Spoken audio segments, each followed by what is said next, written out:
Do you want to? Sorry, do you want to clip your little shot, or you want to? Did you want to leave the shot? We want to hear some stories and stuff. Stories? What sort of stories are they? Oh, it's all. What sort of stories are they? I think I told you all. Yeah, Lachlan Trindle. I am 14 years old and we're in Leewell High School. My favourite subject is PE, and when I'm older I want to become a NRL footy player, and if that doesn't work I guess I have to become a police officer. Because I just always, when I was a little kid, I always just loved to be a police officer, and it was just a lifelong dream. And I just love being a role model to my cousins and my friends. Can we do it without it? And then what I'll do is I'll get a copy of this, and I'll put the music in on top of what they're doing. My name's Paddy Ortiz. Those who don't know me, I'm the Aboriginal Education Officer at Narrabri Public School. I've been here for a number of years now and keeping culture within the school. I find culture needs to be brought alive again. It's been dead for so long. As a young girl growing up, I was deprived of learning my language through my grandparents and my family.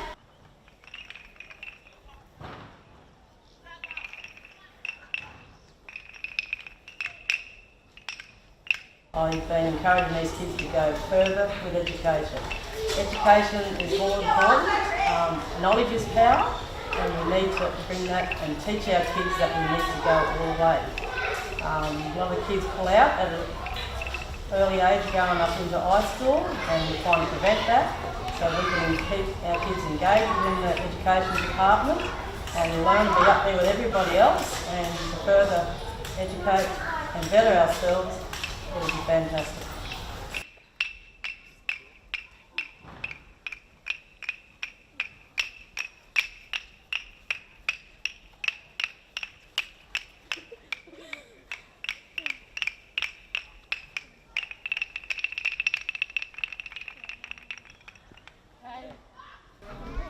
We're going to be singing Guinea Milan and this other song that I really don't know. Yeah. You excited about it? Yeah, pretty much, yeah.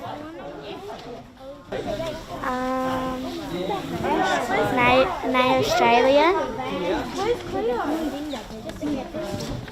I don't know anything. It's Nay Australia and Advanced Australia. Advanced Australia. What's your name? MJ. So is it an Aboriginal song as well, is it? Yeah. And then Advanced Australia Theatre? Yeah. Wow. You reckon you know it all? Yeah. Oh, good. Yama Guvia Nangu Gani. Hello, welcome to all. Heya Gi Nangu Duran Nay Kamilaroi Go. I would like to acknowledge my Kamilaroi people. Yama Yaligimo Nargai Yaladu Nam. The past, the present, the traditional language. Yalagiu Warga Nale Duwana Yani Garga Yalai.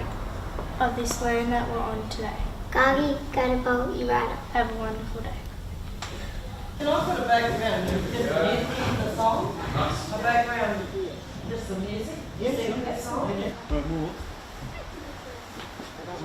So remember, we're going to go, I am, you are, side.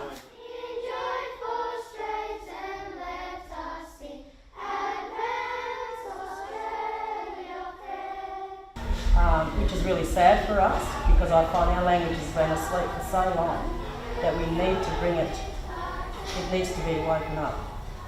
So we restart in the school of all the stuff that I can learn. I'm happy to pass that on to the little ones, to build their confidence up, to encourage them and to give them a ground to keep going. We need to do more sharing in our culture. I find a lot of the elders, we haven't got that many elders left in Narrabri. They need to share the knowledge between each other and all of us, that we can actually pass that knowledge down to the younger generation.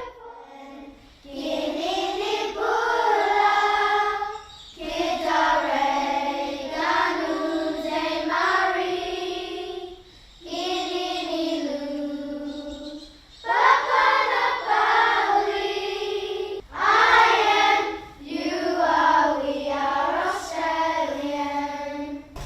It's taken a long time to get through to our kids that culture is very important.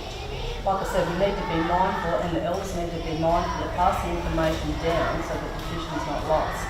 And doing that, I think starting within the school system at the younger age of the child carries through. The knowledge is not forgotten.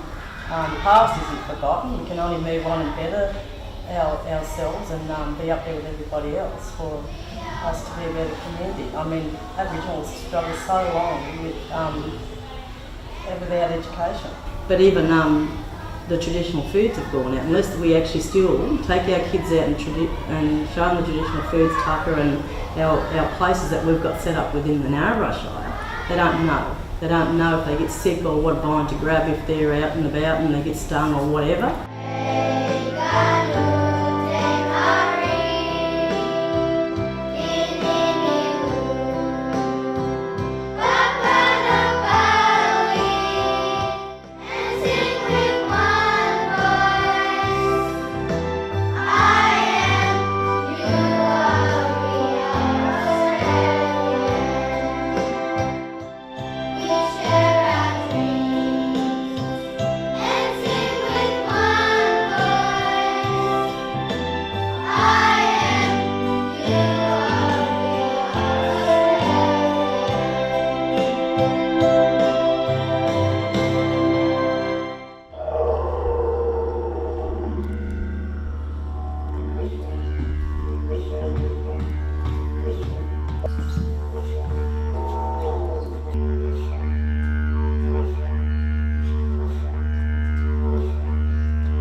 So what's first?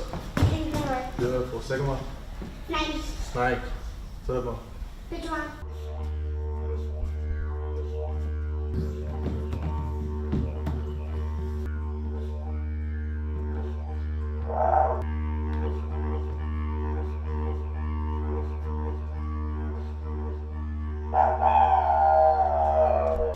The instrument itself comes from the Northern Territory, the top regions of the Northern Territory, as well as Queensland and Western Australia. When I first started studying the instrument, I had to learn what it was, what it's about, how it's made, before I could actually learn how to play it. But yeah, the importance of it is big, especially in the performance area. It's going to die off like the rest of our culture if we don't practice it and pass it on. This area here is my grandparents, used to be my grandparents and parents after them, and now the brother still owns the place, the area. The whole area along here is Trindle Reserve. It was given to my father many years ago, well offered to him, but he wouldn't accept it. We were satisfied with what he's got and said leave it open for the rest of people to use for their benefit. And Keisha, you ready? And act. Yana, Gubiai, Nangu, Kanu. Naya, Gi, Nangu, Duran, Nay, Kamilaroi Go.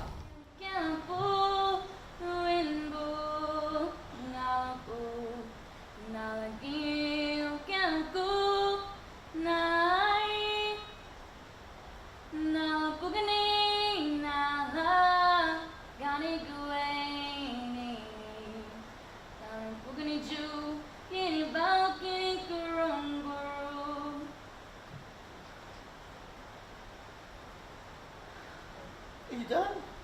Look how proud she was. That was it. That was amazing. That was beautiful. That was awesome. Now we do it again. We have to seriously do it again. You nailed that. Unless you want to go right from the top. Right from the top. Wow, brave. Right, here we go. And action. Amazing grace, how sweet the sound. Na bugani na la gani gueni gani bugani ju yeni balki gurunguru. The big sigh of relief at the end. That's great. Thank you very much.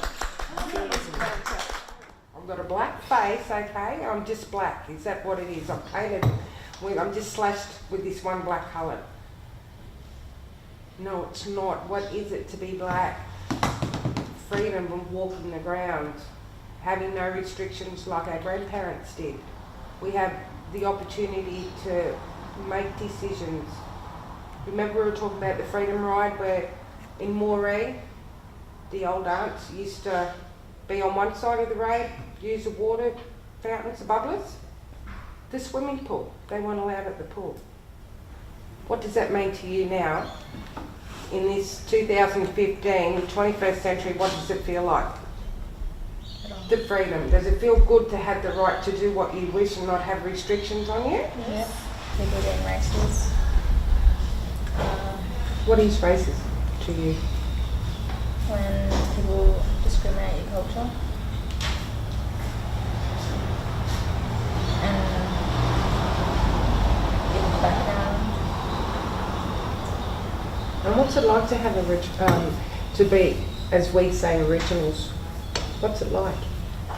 It's good. Your great grandfather, uncles, Aboriginal black trackers. Pretty amazing stuff, isn't it? Oh, going back to daily chores, we had to sweep the floor. But we were explaining, sweep the floor. We didn't have a vacuum cleaner back in those days. We had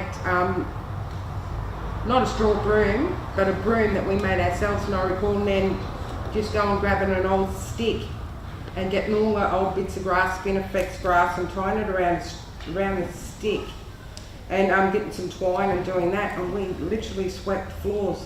And like Pat said, they were the cleanest floors. Clean, the dirt floors that we lived on were that clean, you could not even tread on a rock. They actually swept probably another 10 yards out. We used to do it, rake it all out, so there was not... Yeah, it wasn't just confined to the house. No, it wasn't. But we were never ever allowed to sweep after dark because that... bad luck. Bad luck. Nan and Mum used to say you conjured up all the old bad spirits, so do not sweep the floor after dark, not to cook toast after dark. We had to be home before dark, well and truly, or... The street lights, once the lights went out, that was bedtime. Yep. Tonight, these days, street lights come on and everyone goes out at 10:30 and that's a party. Back to front. And the kids, they're going back to front, so... And we were always told to get inside before dark because red-eyed get us. Yes. Or the fox It dog. was old Warky, the ghost. And we made sure, hey, we were home well and truly. We had no choice. We all, our parents were strict back then. And we were all actually had to be in for dark and then in bed ready for school the next day. Yeah, and the best part of it was because we get up, do our chores, walk. I remember walking when we lived in Walgett on the Nimwai Reserve. We walked probably about 2 k's to get to school, down the gully, over the bridge, go to school, come back, do the same thing, do our chores, head straight down the river, swimming, but always home before dark. It was. I could honestly say that they were the best, like living out on the reserve, moving to Weewar, living at Tulladunna Reserve. They were the best years of my life because I never had a care in the world worrying about who was going to come take stuff off us. Whatever we had, we shared. It was just something we did. It was like down the road had some, more flour or something like that. We just go down and borrow it, give it back next pay or whatever. But everything was always sharing and caring and looking after each other, regardless to not being our brothers and sisters. We were just It's just not. We're just brother and sister. Yeah. Right? And we done everything for each other. And our parents and aunties and uncles. It wasn't just we didn't have one mother. We had 3 mothers. Yeah. Looking out for us and feeding us if our mother wasn't there. So they've all actually taken on that role and treating us as one family. Yeah, hey, because sometimes some would work a lot longer than others. So come dark time, it was tea time. You'd be down at so and so's getting fed and tapped on the head, making sure that we were fed. Because if we didn't sing out, we were fine. We had full bellies, but it was great. And go back to talk about our games. We'll talk about roly-polies. Roly-polies and frogs. Yep, and swing out of a tree. And the wooden pegs, the old wooden pegs we used to With the dress up with dolls, dolls. The roly-polies were milk tins with a hole in each end, run a bit of wire through it, hook it up, put it on a string and walk down the road with it. Made the craziest sound ever on the tar road. Or you can go Or out even on there gravel. in the dirt. And then we'd make heaps more and we'd stick them together. We'd end up with, God, near a mile long. Yeah. And another one come behind us because we've got a little trail going through the dirt. Yep. The heavier you got dirt was, the better the track you had. Yeah. When our end was, when our little house was under, our tin shack was under, they got us to move up the top end, and they put this real big tents up for us. How can you explain it? It was like They gave us grey blankets. They gave us rations. We were lucky because we got cartons of milk. They give us these little bottles of milk back then, so to have a milk back then, just the cream, mate. And we used to get $3 a fortnight. You know, $3 a fortnight. Now, can you spend $3 at Buchanan today? No. Because nothing under $4 or $5, is it? So having that little check back then, we used to get that excited. We used to race, because there were so many in my family, we used to go down with my little $3 and we used to get $5 worth of chips. So we'd all go down and sit and have lunch together, in the park or on the way back to school. I mean, we used to put vinegar on it. Yeah. And no lemonade, so yeah. But anyway, those were the fun things back in there.